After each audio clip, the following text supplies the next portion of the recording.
Di video sebelumnya gue udah pernah mention kalau gue udah pindah ke Jepang dari usia 18 tahun hingga sekarang. Dari situ gue mulai sekolah bahasa, kuliah di Universitas Jepang, lalu sekarang kerja di Jepang. Selama itu pun gue tinggal sendirian dan gue harus mengatur semua aspek dalam hidup gue sendirian, termasuk finansial atau keuangan. Gue tahu banyak dari kalian yang nonton video ini yang posisinya itu lumayan sama atau mirip kayak gue. Mungkin kalian di luar kota, atau mungkin kalian di luar negeri. Pokoknya kalian itu jauh dari keluarga dan kalian harus maintain, mengatur semua kehidupan kalian sendirian, termasuk finansial.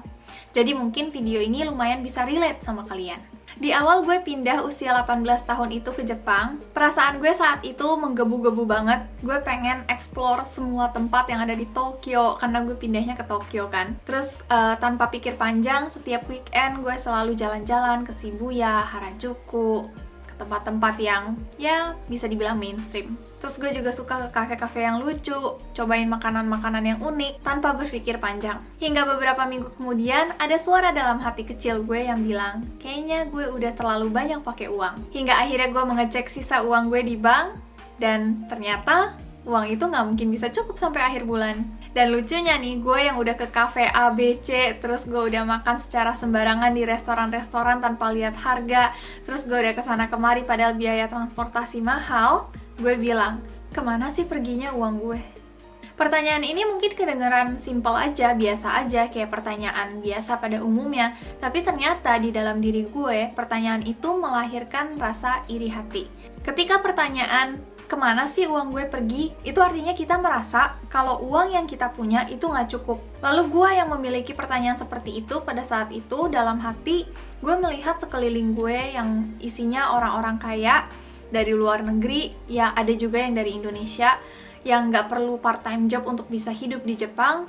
Mulailah gue merasa iri hati sama mereka. Kenapa sih mereka tuh enak banget, nggak usah kerja aja bisa hidup? Kenapa sih nggak gue aja yang terlahir sebagai anak orang kaya? Lalu rasa iri hati ini tanpa kita sadari ternyata menimbulkan stres dalam diri kita. Dari rasa stres itu muncullah misalnya jerawat, atau rambut kusam, atau kulit nggak sehat, atau kita jadi nggak nafsu makan, dan lain-lain. Pokoknya berdampak buruk terhadap kesehatan kita, yang menyebabkan kita pengen menyembuhkan hal tersebut. Misalnya kita jerawatan, pengen beli skincare, tapi skincare itu mahal. Balik lagi masalahnya ke uang. Kenapa sih gue nggak punya uang untuk beli skincare? Kenapa sih gue nggak punya uang lebih untuk bisa berobat ke rumah sakit? Dan akhirnya ujung-ujungnya kita bertanya lagi, kenapa sih gue nggak punya uang yang cukup? Kemana perginya uang-uang gue? Dan ini tuh kayak roda yang berputar terus dan nggak ada putusnya dalam hidup gue. Hingga pada suatu hari gue tuh rasanya capek banget mikirin uang, dan gue bilang ke diri gue sendiri, Diera, rasa iri hati dan komentar negatif tidak bisa menyelesaikan permasalahan kamu. Terus dari situ gue berjuang setengah mati untuk tutup mata terhadap produk-produk baru yang menggiurkan, dan gue fokus belajar bagaimana cara mengatur uang. Gue tuh mulai belajar semuanya dari YouTube. Gue lihat satu persatu YouTube finansial, cara mengatur uang di usia muda, dan lain-lain. Tapi proses belajar itu memang makan waktu, nggak bisa langsung kita pahami dan kita aplikasikan dalam kehidupan begitu aja. Hingga akhirnya gue bertemu dengan tunangan gue, dan dialah inspirasi gue dalam mengatur keuangan. Setelah ini gue akan sharing beberapa hal yang gue lakukan untuk mengatur keuangan pribadi gue, dan gue cuma pengen kasih tahu aja, kebanyakan dari hal-hal tersebut itu gue belajar dari tunangan gue. Yang pertama, catat semua pengeluaran dan pemasukan. Jadi sejak gue pindah ke Jepang, gue punya habit untuk menulis agenda. Ini agenda gue, ini selalu gue bikin kayak kalender gini, terus gue tulis hari apa gue harus ngapain aja. Termasuk hal-hal yang detail kayak gue harus belajar untuk ujian mulai dari hari ini sampai hari ini. Terus termasuk jadwal-jadwal gue mengupload video YouTube. Di belakang kalendernya gue tulis income dan outcome. Jadi di sini gue tulis total pemasukan gue itu dari mana aja dan berapa. Lalu outcome gue itu adalah pengeluaran gue. Nah, pengeluaran ini biasanya gue bagi jadi biaya wajib seperti apartemen, air, gas, listrik, pulsa, dan lain-lain. Yang biayanya itu nggak bisa kita compromise gitu. Lalu biaya kedua adalah biaya non wajib, biaya yang masih masih bisa kita compromise. Misalnya hobi kita itu baca buku, jadi uang untuk baca buku ini setiap bulan bisa berubah-ubah sesuai dengan keuangan kita. Gue selalu tracking pengeluaran gue sekecil apapun itu, kayak cuma fotokopi aja itu pasti gue tulis. Struktur belanja itu selalu gue simpen dan selalu gue hitung di akhir bulan. Lalu kenapa kegiatan ini penting? Sebenarnya gue belajar ini dari profesor gue dulu, meskipun bentuknya agak berbeda. Profesor gue dulu pernah bilang, jangan pernah mempercayai apapun tanpa ada data. Dan gue merasa ini benar banget. Kalau misalnya kita ingin tahu tentang diri kita sendiri, di sisi finance ya, seberapa banyak sih kita mengeluarkan uang untuk makan misalnya. Kita tuh nggak bisa berbicara sembarangan kayak, oh ya mungkin setiap bulan 30.000 yen lah gitu. Jadi menurut gue penting bagi gue untuk mengumpulkan data tiap bulan. Jadi gue tahu secara pasti setiap bulan gue mengeluarkan uang untuk apa aja dan berapa aja. Dan dari situ gue jadi bisa tahu bagian mana yang gue mengeluarkan uangnya tuh terlalu berlebihan dan masih bisa gue irit-iritin. Kedua, tabungan adalah prioritas. Jadi maksudnya adalah setiap kali gue mendapatkan pemasukan, hal pertama yang harus gue lakukan adalah sisihkan uang untuk tabungan. Dulu tuh gue terbalik, jadi waktu baru-baru datang ke Jepang, gue tuh setiap kali dapat uang, pasti gue sisihin untuk uang wajib dulu, abis itu gue sisihin untuk uang makan, main, dan lain-lain. Terus kalau ada sisa baru gue tabung. Dan seiring berjalannya waktu, gue belajar kalau ternyata hal itu salah. Ini sebenarnya tergantung tipe orangnya masing-masing sih, tapi kalau gue pribadi, itu tipe orang yang gak bisa aja gitu ngelihat uang sisa. Kalau uang sisa itu malah kepake, entah itu untuk skincare, untuk jalan-jalan atau dan lain-lain. Terus ending-endingnya gue gak punya uang untuk ditabung. Terus yang bisa gue pelajari dari kegiatan memprioritaskan tabungan ini adalah yang penting itu bukan nominalnya atau angkanya, tapi berapa lama durasi kalian menabungnya. Karena menurut gue ketika kita menabung secara kontinu setiap bulan tanpa putus, menabung itu bukanlah sekedar kegiatan mengumpulkan uang, tapi kegiatan untuk membentuk sebuah kebiasaan untuk setia. Yang ketiga, menyesuaikan lifestyle dengan sisa uang yang kita punya. Ketika gue mendapatkan uang, hal pertama yang gue lakukan adalah menabung, lalu membayar biaya-biaya wajib. Nah, sisa uang yang gue punya ini adalah itu semacam tolak ukur atau barometer lifestyle gue. Jadi sebenarnya ini gampang banget diucapkan tapi susah banget dilakukan. Uang yang gue punya itu cuma cukup untuk misalnya 1 kali ke bioskop sebulan dan makan di luar 2 kali sebulan. Terus sisanya gue harus masak setiap hari. Yang ternyata jauh lebih di bawah dari lifestyle gue sekarang. Dan setelah gue menyadari hal itu, gue tahu dalam kepala kalau gue itu harus menurunkan lifestyle gue. Tapi menurunkan lifestyle yang biasanya kita belanja setiap bulan, yang kita selalu beli skincare dan lain-lain, itu gue harus tahan, harus stop untuk tidak jalan-jalan. Itu rasanya susah banget. Tapi setelah gue jalani dan gue udah punya lifestyle yang sesuai dengan keuangan gue, rasanya tuh setiap hari ya cukup aja gitu, nggak pernah kekurangan. Jadi lebih gampang bersyukur aja kepada Tuhan. Nomor 4, memanjakan diri dengan uang tambahan. Tadi kan gue udah mention kalau setiap bulan kita harus menabung, entah berapapun itu nominalnya. Tapi ini juga gue dulu belajar dari kesalahan. Waktu gue udah menabung, udah lama, udah bisa, dan udah lumayan seneng lah dengan menabung. Tabungan itu kan udah lumayan kekumpul. Terus gue malah pakai untuk jalan-jalan. Dan setelah jalan-jalan, tabungan gue balik lagi ke nol kan.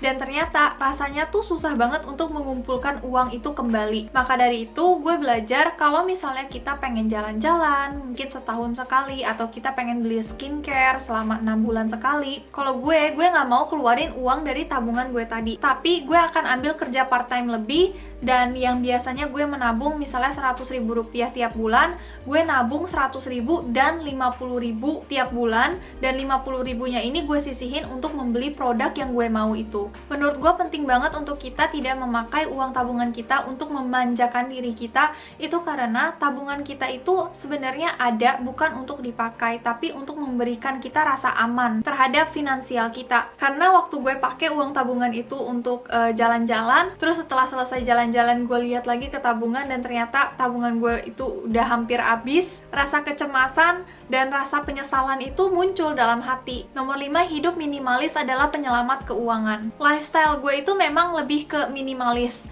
tapi gue tuh bukan minimalis yang ekstrim, yang kalau beli barang tuh cuma satu, di dalam rumah nggak ada apa-apa. Gue tuh nggak sampai kayak gitu. Cuma cara berpikir gue itu sama seperti orang yang minimalis.